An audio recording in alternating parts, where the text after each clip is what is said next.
Hey, I'm Dan, and I'm turning this cargo van into a home. For the past 7 months, my partner and I have been transforming our 2013 Sprinter into our future tiny home on wheels. Last week, we finished covering the rear doors, and this week, we're working on the walls and ceiling.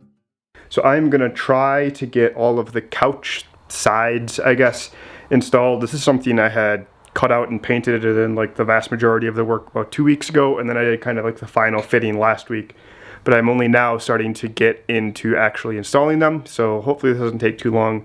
I do have to get back to editing the next video. So yeah, let's just do it.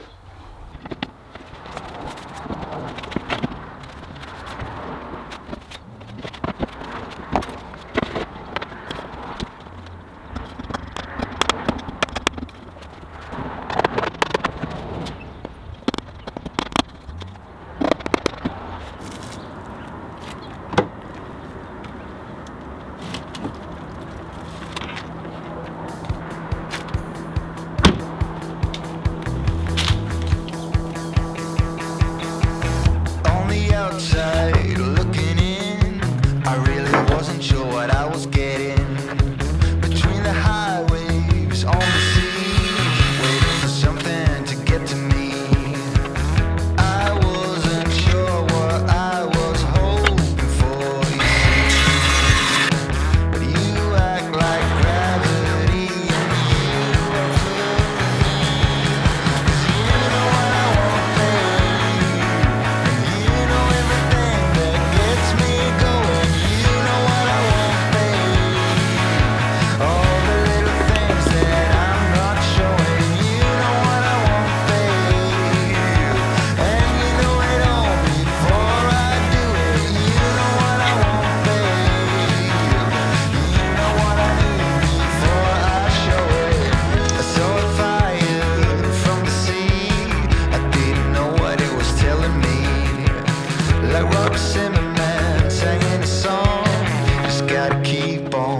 Alright, so I just got all the measurements I need for the driver's side wall, and I'm just going to go forward with cutting all the pieces, sanding them down, and then getting them painted up.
Good morning, everyone. Today is going to be looking a lot like yesterday did. I'm going to be starting by painting the passenger side wall, and I'll also get the second coat of paint on the driver's side wall at some point today.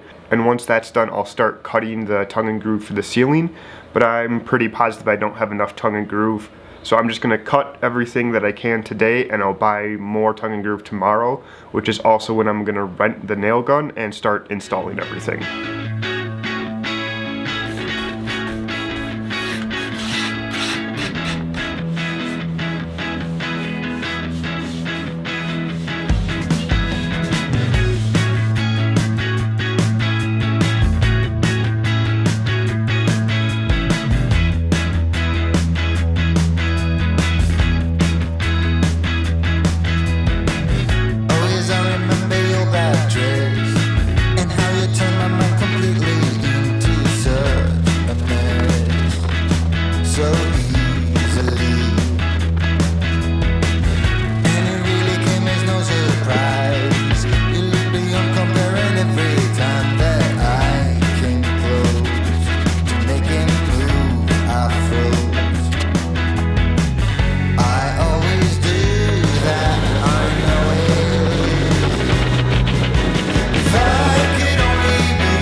Depot after all today. I ran out of paint thinner, so I wanted to pick some more of that up. And I'll also get the last of the tongue and groove, and that should let me cut everything out tonight, and then I'll only have to do the installation tomorrow. While we're out, I'm going to take Kona on a little walk. There's a place I like to go with here over near Home Depot, but it is pretty far away from where we live, so we don't really get over here too often.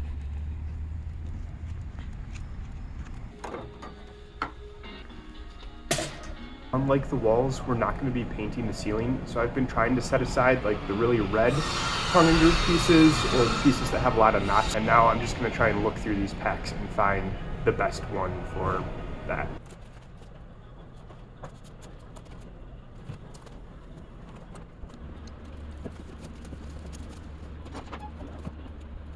Just finished painting all of the wall tongue and groove with 2 coats of paint, and I actually decided I'm going to wait for tomorrow to cut the ceiling out. I just think it's going to be easier to do it on the fly with all the cutting around different things on the ceiling that I have to do. Alright, since I have a little bit more free time tonight than I was planning on, I'm going to go ahead and install one of the 2 packages we got today. This is our fridge, so pretty excited about that. I do need to figure out somewhere else to put it. It's on the front. You can see I'm just like in the front right now. But I'm lucky to be in an area where I'm not worried about it disappearing off my front porch, but I probably should like move it over here in this corner at least until we're ready and cover it with a tarp or something. But what I'm going to be putting in today is this. Something that we didn't show you guys that we did a few days ago was get our heater working, and in that process we did get the heater to work, but the extension cord for our controller does not work. Okay, so first, before I try and go and run this extension cord up through the ceiling, just gonna plug it in and make sure that it does work. And we have power to it. All right, cool. Let's turn on the heater and make sure everything like that's working. Okay, cool. And the heater just turned on. We're good. Let's run this thing. Our old extension cord that doesn't work, so it comes down on this pillar. Here you can see that's the extension cord right there. And then so it starts over there on that pillar, comes up and over here, and it ends right here. So I'm gonna run it right next to it, like the same path, but I'm just gonna go over the insulation instead of like underneath it. I just got the cord run. Here's the new one. I just taped off the ends of the bad one, so I don't have to do any experimentation with what cords go to what cords bad, because I'm just gonna leave the bad cord in there because it's not hurting anything. But I was able to get the cord under the insulation, as you can see, no cord being on this side of the insulation, and if I go in here where I showed you before, there are now 2 cords. Alright, so we got power. Now let's just set this, and now this guy should start blowing air. Maybe you can hear it just turning on. Welcome to day 3, which is also the first snow we've gotten this year, so that's fun. So I'm currently on my way to Home Depot again this morning to rent a nail gun and start installing all the tongue and groove. I'm really hoping I can get this all done today, but it very well might go to tomorrow. Even though I do have all the major cuts for the walls done, there is still quite a bit of fitting to do to get some of the curvatures just right.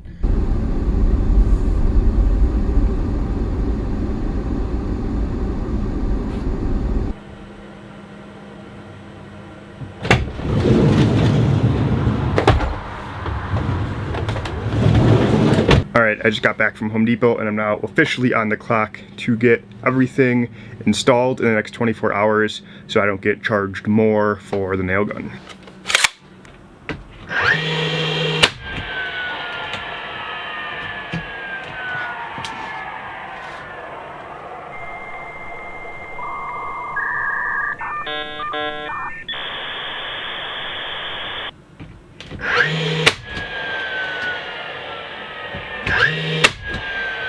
I started off a little rocky with the nail gun, having the nails go completely through the tongue and groove.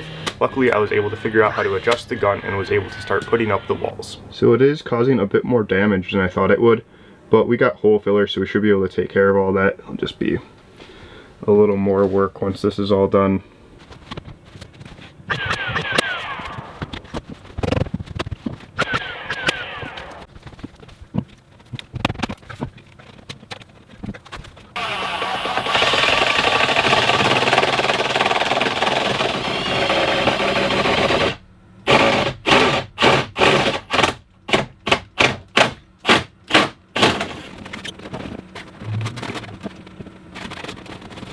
finished wall done. It's all installed. I still got to repair those nail holes.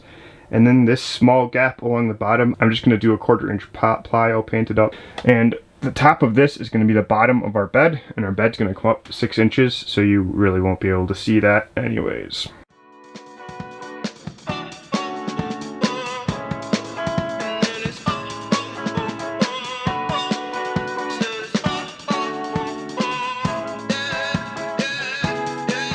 No. Pretty Caroline, stone cold stunner. She was a winner, started working at the dine.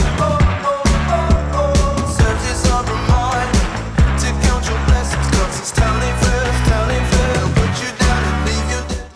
Here's how far we are on the passenger side wall. And right now I'm working on this area, kind of calling it the central control area. So we've got a couple of light switches there, our inverter switch. This little guy down here is our monitor for our water tank level. And then down here somewhere, I'll have to put our heater controller as well. Good morning, everyone. So yesterday I finished up installing all of the walls, but was unable to get to the ceiling. I do technically have about 2 more hours before I need to return the nail gun before getting charged more, but I don't think that's gonna happen. So we're just gonna get started on the ceiling this morning and do it as quickly as we can and then get the nail gun back to Home Depot. But yeah, let's show you what I did yesterday. So over here is gonna be behind the kitchen shelves, kind of a little pantry area. And all of this middle area is going to be backsplash in the kitchen. So on this side, I think I did show you this yesterday. I got that done. Still kind of figuring out what I'm going to do with that gap, but not a priority today. So on this side is the passenger side. We got all this done in around that window. We have kind of the control hub area starting to come together. So I'm going to start the ceiling by just starting one piece down the center and then working out to either side. And that's really just so I can get the lights symmetrically placed on the ceiling. It does make it a little bit harder because I'll have like to do a partial cut on each side as I work towards each side. Whereas if I would like start on this side and work over, I would just have a partial cut on this side. But then the lights wouldn't be symmetric. So I'm gonna go the way to get the lights symmetric and deal with having to cut down 2 pieces instead of 1. I got the first piece cut, and to make sure I can get this centered, I have this little mark here in the center of the board, and I've got that side marked as well. About the heater noise, but it's really cold. So in the van, to make sure I'm centered, I'm trusting myself that I got this fan installed centered, and then I have a little mark on the center of the frame, and then in the back I have a little mark over the center of this light.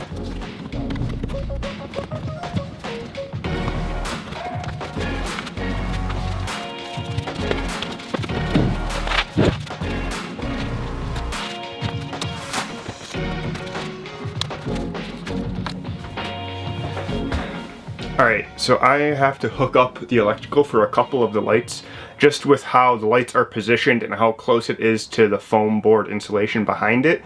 I'm not going to be able to maneuver the wire at all once I put the next row of tongue and groove on the ceiling. This light, here's the wires for the light, and I'm just going to hook them up to these. So these are my system wires here, and for this light, black is positive and white is negative. In my system, red is positive and black is negative, so I'm going to do black to red and white to black. This is the connector I'm using for most of the lights. So it kind of pinches around the wire like this, and you plug in your wire that you're connecting there.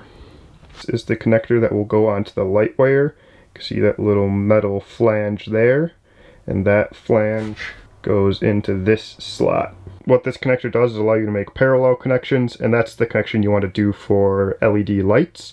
It just lets you keep the same voltage across every light. Here we are all connected up. So now I just have to do this light.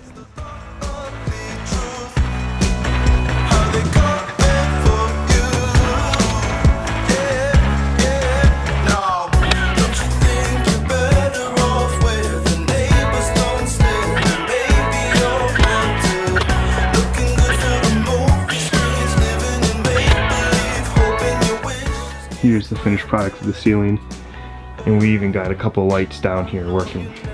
I am particularly proud of these couple trim pieces here and here over the door. I just didn't think I'd be able to get this good of coverage, so I'm really happy with how it turned out.